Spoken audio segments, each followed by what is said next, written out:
He could call for a full mobilization, or probably more likely a partial mobilization, because a full mobilization, calling all Russia's young men into the fight, would be politically extremely risky.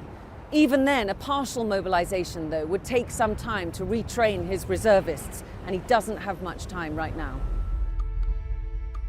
That is the fear, and Vladimir Putin has made it clear time and again how big and powerful his nuclear arsenal is. Войска начали поступать первые образцы бронетехники на унифицированных платформах. Армата.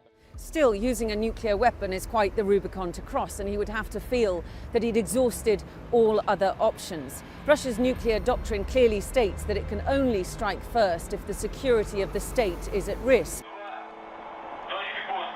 Now, the rhetoric that you're hearing increasingly on state TV is that this whole operation is to defend Russia against an aggressive West, an aggressive NATO out to annihilate the Russian state. But still, it is quite a stretch.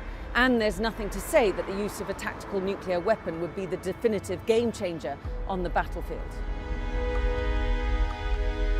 This is a police state where the security services hold civil society in a straitjacket. It is very difficult to conjure up any form of resistance in Russia right now. You just have to hold up a blank piece of paper and you can be detained. It may well be that there are factions within the elites who aren't that happy with what's going on, but they're keeping a pretty low profile for now. It would seem that the man in the Kremlin is sitting pretty sweet.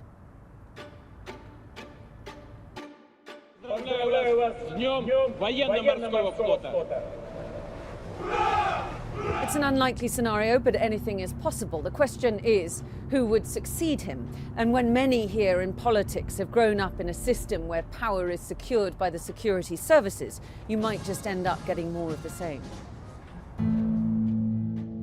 Vladimir Putin has not lost a war that he's been directly involved with during his time in office. Chechnya was eventually brought into submission after a long and brutal campaign.